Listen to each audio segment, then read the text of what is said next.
बिस्मिल्लाहिर्रहमानिर्रहीम। अस्सलाम वालेकुम नाज़रीन, आप यूट्यूब चैनल देख रहे हैं। मैं इमरान खान हूँ। बहुत इंपॉर्टेंट खबरें हैं। सबसे बड़ी खबर आज की ये है कि आज सुप्रीम कोर्ट ऑफ पाकिस्तान में वो केस लगा हुआ है जिसका इंतज़ार 1 करोड़ पाकिस्तानी कर रहे हैं, बल्कि उनकी फैमिली जो पाकिस्तान में रहती हैं वो भी इसका इंतज़ार कर रहे हैं।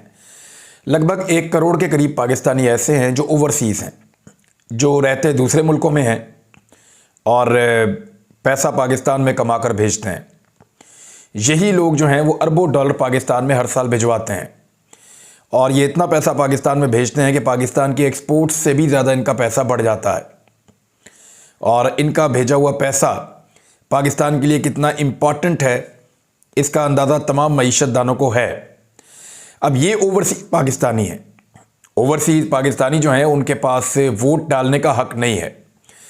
दुनिया भर के जो तरक्की याफ्ता ममालिक हैं या इवन जो तरक्की पजीर ममालिक हैं, उनके जो ओवरसीज़ शहरी होते हैं जो दूसरे मुल्कों में जाकर रहते हैं, और इंडिया के अंदर भी ऐसे लोग होते हैं, अमेरिका में हैं, बाकी यूरोप में हैं, तो उनको ये हक़ दिया जाता है कि वो अपने इलेक्टोरल सिस्टम के मुताबिक एक तरीक़ाकार बनाकर दिया जाता है जिसके मुताबिक वो इंतखाबात के अंदर वोट डाल सकते हैं, वो फ़ैसला कर सकते हैं अपने मुल्क के मुस्तकबिल का।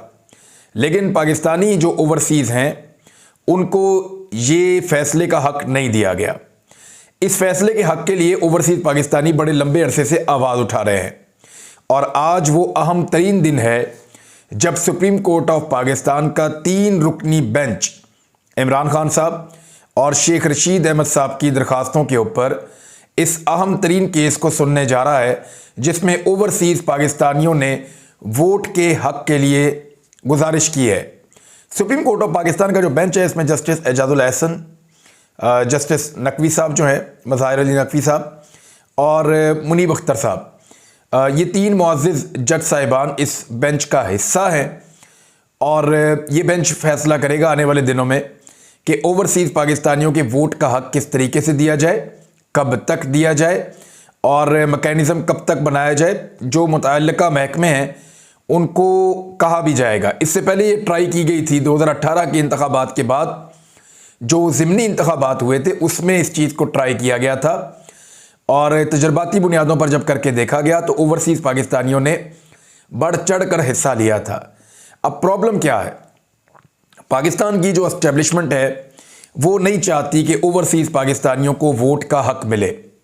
ना ही पाकिस्तान की जो PDM की जमातें हैं, रवायती सियासी जमातें, मौलाना फजलुर रहमान साहब हो गए, नून लीग हो गई, यानी ये वो लोग हैं, पीपल्स पार्टी हो गई, ये वो लोग हो गए हैं जो बैरून मुल्क जाकर आज़ादाना तौर पर घूम फिर नहीं सकते, क्योंकि वहाँ जो ओवरसीज़ पाकिस्तानी हैं वो इनसे शिकवे और शिकायतें करते हैं।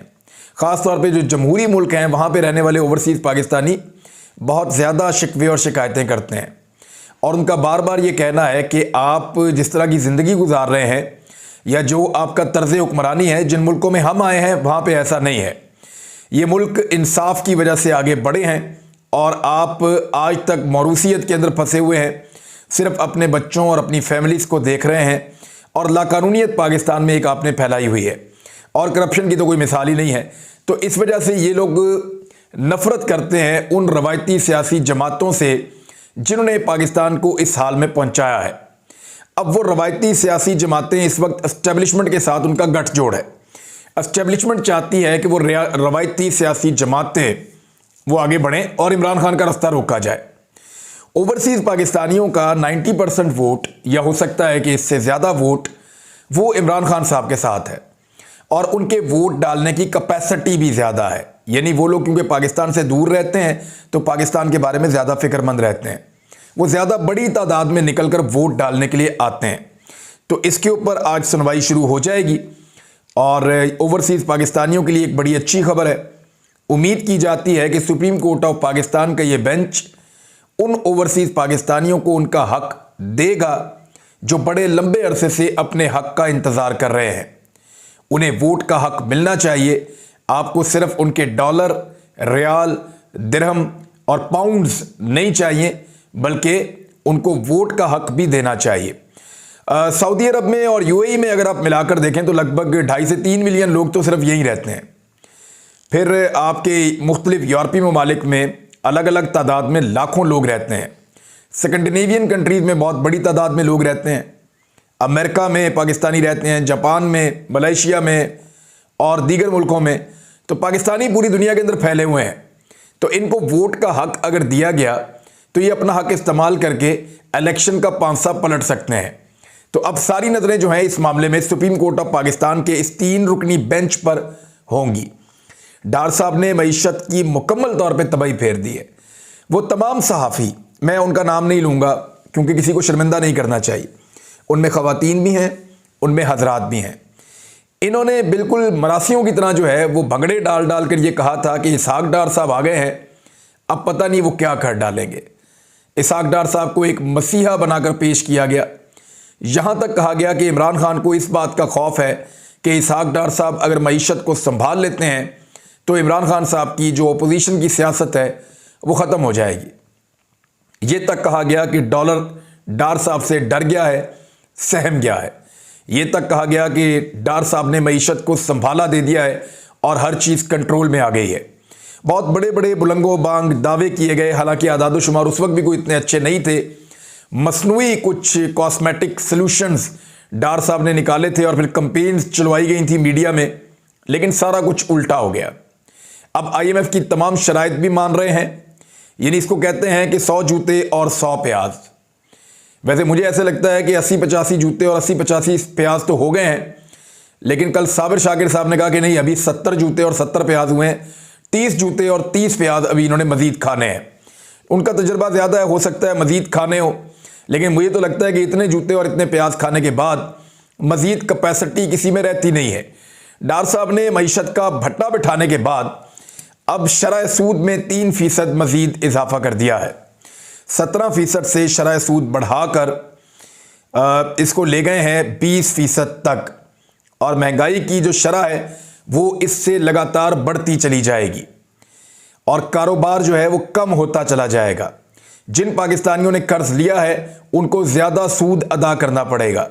जो पाकिस्तानी कारोबार के लिए कर्ज लेना चाहते हैं वो कर्ज लेने से डरेंगे और कारोबार कम होगा, पाकिस्तान में एम्प्लॉयमेंट कम होगी। और नुकसान को पूरा करने के लिए मौजूदा हुकूमत लोगों के ऊपर महंगाई का बम गिराएगी और बार बार गिराती चली जाएगी। गुज़िश्ता 1.5 साल के अंदर पाकिस्तान में शरह सूद में 13% तक इजाफा कर दिया गया है। मईशत के लिए आज बदतरीन दिन करार दिया कल के दिन को मिफ्ता इस्माइल साहब ने, और उन्होंने कहा कि पाकिस्तान की मईशत के लिए बहुत बुरा दिन है कल का दिन जो था, क्योंकि रुपया डॉलर के मुकाबले में 300 तक पहुंच गया है, जबकि पॉलिसी रेट में भी 3% इजाफा करके शरह सूद को 20% कर दिया गया है। जिसके लिए तवक्को थी कि 2% बढ़ाया जाएगा, उसको 3% बढ़ाया डार साहब ने। मिफ्ता इस्माइल ने कहा कि उम्मीद करते हैं कि यह सब करने के बाद बैनुल-अक़वामी मालियाती फ़ंड से मुआहदा हो जाएगा। जब डॉलर 240 पर था तो उम्मीद की जा रही थी कि मज़ीद कम होगा, मगर उसको मसनूई तरीके से रोकने की कोई ज़रूरत नहीं थी। जब आपको पता भी था कि ख़जाना में पैसे नहीं हैं और ना ही दुनिया कर्ज देना चाहती है, पेट्रोल 5 रुपये कम करना और फिर 30 रुपये बढ़ाना कोई माशी पॉलिसी नहीं है, बल्कि मईशत से खिलवाड़ है। ये मिफ्ता इस्माइल साहब फरमा रहे हैं इसहाक डार के बारे में। इसहाक डार के बारे में शब्बर जैदी साहब ने भी ये क्लेम किया है कि 2 अहम लोगों की मुलाकात हुई है। वैसे एक मुलाकात जो है वो शहबाज शरीफ साहब की और आर्मी चीफ की भी हुई है। हो सकता है कि वो इस मुलाकात की तरफ इशारा कर रहे हों, लेकिन उन्होंने नाम नहीं लिया। उन्होंने कहा 2 अहम तरीन लोगों की मुलाकात के अंदर इसहाक डार साहब या माशी टीम के हवाले से शदीद खदशात का इजहार किया गया है और डार साहब के लिए अगले 72 घंटे बहुत अहम है। इसहाक डार के ऊपर बहुत ज़्यादा दबाव है इस्तीफ़ा देने के लिए, और वो फ्रस्ट्रेशन के अंदर अजीबोगरीब उन्होंने बातें शुरू कर दी हैं। यानी उन्होंने इमरान खान साहब के ट्वीट का जो जवाब दिया उसमें तुम तू तरा करके वो बात कर रहे हैं। तो डार साहब मुकम्मल तौर पे बुखला गए हैं। इकॉनमी उनकी कैपेसिटी से बाहर का सब्जेक्ट है। वो एक अकाउंटेंट हैं, वो एक इकोनॉमिस्ट नहीं है। अकाउंटेंट ने बड़े दावे किए थे कि मैं IMF का तजर्बाकार हूँ, IMF को संभाल लूँगा, मैं ये कर लूँगा, मैं वो कर लूँगा, और वो कुछ भी नहीं कर पाए। अब मिफ्ता इस्माइल साहब, उनके लिए बदला लेने का टाइम आया है और वो डार साहब के पोल खोलते चले जा रहे हैं। सोने की कीमत पाकिस्तान में जब डॉलर को जंप लगी है तो एकदम बढ़ गई है। 9,400 रुपये फ़ी तोला सोने के ऊपर दोबारा इजाफा हो गया है और ये सूरत ऐसा लगता है रुकने का नाम नहीं लेगी। आने वाले दिनों में हो सकता है कि डॉलर की कीमत मजीद बढ़ जाए। पाकिस्तान ने आईएमएफ को यह भी आगाह कर दिया है कि हमने आपकी 4 शराइत के ऊपर अमल कर दिया है, 4 नकात के ऊपर, और उन्होंने आगाह किया इसमें क्या क्या चीज़ें हैं। नंबर 1, पाकिस्तान ने बिजली की कीमतों में इजाफे की मंजूरी दे दी है, यानी अभी बिजली की कीमत में मजीद इजाफा होने जा रहा है। ये खबर आ चुकी है, मैं आपको बता देता हूं, क्योंकि कई मरतबा बिजली की कीमत बढ़ाई है, हर हफ्ते बिजली की कीमत बढ़ाते हैं। तो हुकूमत ने 2 रुपये 23 पैसे सरचार्ज की मंजूरी दी है। मजीद बिजली जो है वो महंगी की जाएगी। रमज़ान मुबारक में ना सिर्फ लोड शेडिंग होगी बल्कि बिजली मजीद महंगी मिलेगी पाकिस्तानियों को। अब ये क्या होगा ये मैं आपको बता देता हूं। डॉलर के मुकाबले में एक तो उन्होंने कहा बिजली हमने कीमतों में इजाफा कर दिया है जैसे आप चाहते हैं और हम लगातार कर रहे हैं। दूसरी शर्त उन्होंने कही कि डॉलर के मुकाबले में रुपए की कदर भी हमने कम कर दी है। यानी ये जो आप कह रहे थे कि ओपन मार्केट और इंटरबैंक का जो रेट का फ़र्क है उसको मसनूई तौर पे डार साहब कंट्रोल ना करें, उसको खुला छोड़ें, तो देखें खुला छोड़ा है तो 285 रुपये का डॉलर हो गया है। इसके अलावा उन्होंने कहा किसान के लिए हमने जो भी पैकेजेस रखे थे उनको ख़त्म कर दिया है। ये वो किसान पैकेज है जिस पे शहबाज शरीफ साहब किसानों को बिठाकर अपनी तारीफ़ें करवा रहे थे और लोगों को कह रहे थे कि मेरी तारीफ़ें करो। तो शहबाज शरीफ साहब ने, और बल्कि वो सहाफ़ियों से करवा रहे थे, किसानों ने तो शहबाज शरीफ साहब मिले ही नहीं कभी किसानों से, सहाफ़ियों से तारीफ़ें करवा रहे थे कि तारीखी किसान पैकेज दे दिया। तो आईएमएफ को हुकूमत ने बताया कि किसान पैकेज ख़त्म हो चुका है और जो बरामदी शोबा है, यानी जो चीज़ें पाकिस्तान से बाहर हम भेजते हैं, जो एक्सपोर्टर्स हैं, जो चीज़ें बनाते हैं, उनको हम बिजली कुछ सस्ते दामों देते थे सब्सिडी के साथ, ताकि पाकिस्तान की मसनूआत पूरी दुनिया के अंदर जाएं। तो वो वाली जो सब्सिडी है, सस्ती बिजली है, वो भी ख़त्म कर दी गई। किसानों के लिए जो है सस्ती बिजली और उनका जो पैकेज है वो भी ख़त्म कर दिया गया। और साथ ही साथ जो सबसे बड़ा बम मारा है इस हुकूमत ने पाकिस्तान के आम शहरियों पर, वो क्या है ज़रा ये सुने। ये जो हम घर में बिजली इस्तेमाल करते हैं ना, घरेलू सार्फिन के लिए बिजली बिलों पर सरचार्ज जुलाई 2022 से लगाकर वसूलियों के शेड्यूल से भी आगाह कर दिया गया है। यानी जुलाई 2022 रजीम चेंज ऑपरेशन के ठीक 3 महीने बाद की बात हो रही है। अप्रैल में हुआ, मई, जून, जुलाई 2022 से लेकर अब तक जितनी बिजली आपने इस्तेमाल की है उस बिजली के ऊपर आपको अब आने वाले महीनों में इजाफी सरचार्ज बिल के साथ पे करना पड़ेगा। और वो जो इजाफी पैसा आपको देना पड़ेगा वो जुलाई से लेकर अब तक के महीनों के लिए देना पड़ेगा और आइंदा वाले बिलों में आपको देना पड़ेगा। उसका शेड्यूल भी बता दिया गया है आईएमएफ को। ये आपके साथ किया गया है और ये डार साहब ने किया है। अच्छा, डार साहब के आने का एक फायदा ये हुआ कि शहबाज शरीफ साहब के ऊपर जो लान तान हो रही थी इकॉनमी को तबाह करने के हवाले से, वो उसका एक बड़ा हिस्सा इसाक डार साहब ने अपने जरिए से मियां नवाज शरीफ साहब तक पहुंचा दिया है। यानी पहले नवाज शरीफ साहब बाहर बैठ के ये कह रहे थे मेरा तो कोई कसूर ही नहीं है, भाई मैं तो इसका हिस्सा ही नहीं हूं, शहबाज शरीफ और मिफ्ता इस्माइल जाने। फिर नवाज शरीफ साहब को शौक चढ़ा, उन्होंने इसाक डार साहब को भेजकर मईशत का बिल्कुल बेड़ा गर्क कर दिया। अब लोग शहबाज शरीफ को बुला बड़ा कहते हैं लेकिन साथ साथ इसाक डार और नवाज शरीफ को भी आड़े हाथों लेते हैं और मरियम नवाज साहिबा भी इसकी रेंज में आ जाती हैं। मैंने आपको बताया कि डार साहब के ऊपर इस्तीफा देने के लिए शदीद दबाव है। नवाज शरीफ साहब अपने करीबी साथी को, अपनी जिद को इस्तीफे से बचा सकते हैं या नहीं बचा सकते, एक बहुत बड़ा सवाल है, क्योंकि आने वाले 72 घंटे बहुत इंपॉर्टेंट हैं।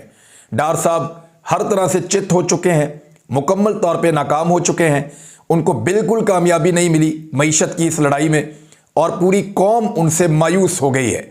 ना सिर्फ कौम बल्कि उनको लाने वाले, जिनके तैयारे में वो बैठकर आए वो भी, और उनको भेजने वाले तमाम लोग मुकम्मल तौर पे मायूस हो चुके हैं और कोई भी अब डार साहब की शक्ल देखना नहीं चाहता और उनको इकॉनमी के साथ जुड़ा हुआ नहीं देखना चाहता। सिर्फ एक फैक्ट मैं आपके सामने रख देता हूं।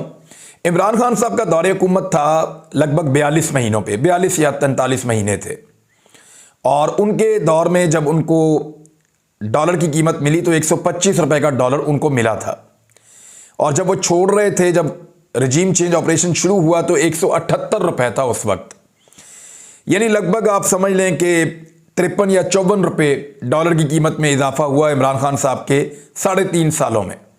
अगर आप हर महीने के ऊपर इसको डिवाइड करें तो इमरान खान साहब के दौरे हुकूमत में हर महीने जो डॉलर की कीमत में एवरेज इजाफा होता था वो लगभग ₹1.30 या ₹1.25 का इजाफा हुआ है।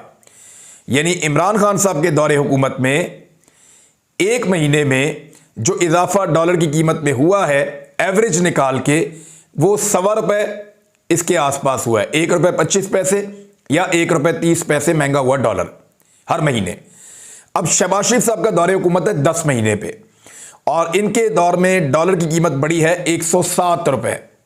इसको आप तकसीम करके देखते हैं तो ₹10.70 हर महीने डॉलर की कीमत में इजाफा हुआ है शहबाज शरीफ साहब के दौरे हुकूमत में। यानी 10 गुना से भी ज्यादा इजाफा शहबाज शरीफ साहब ने इमरान खान की निस्बत डॉलर की कीमत में किया है। अब जो ₹1.30 इजाफा होता था उस पर पाकिस्तान का मीडिया नाच नाच के घुंघरू तोड़ देता था और ये जो ₹10.70 का इजाफा होता है हर महीने, इस पे पाकिस्तान का मीडिया जो है उसको मिर्गी के दौरे पड़े हुए हैं और वो बात करने के लिए तैयार नहीं है। और इस सूरत हाल में बजाय इसके कि मईशत को संभाला जाए, वफाकी हुकूमत ने धमकियां लगाना शुरू कर दी हैं और राणा सनाउल्लाह साहब कह रहे हैं कि बड़ा सख्त एक्शन होने वाला है।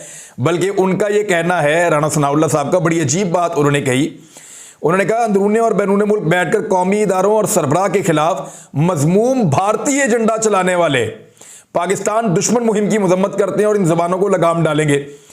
नवाज शरीफ साहब इनमें से एक हैं, सबसे पहले उनको लगाम डालें। उन्होंने एक काम शुरू किया था। अब तक के लिए इतना ही। अपना ख्याल रखिएगा, अपने इस चैनल का भी। अल्लाह हाफिज़।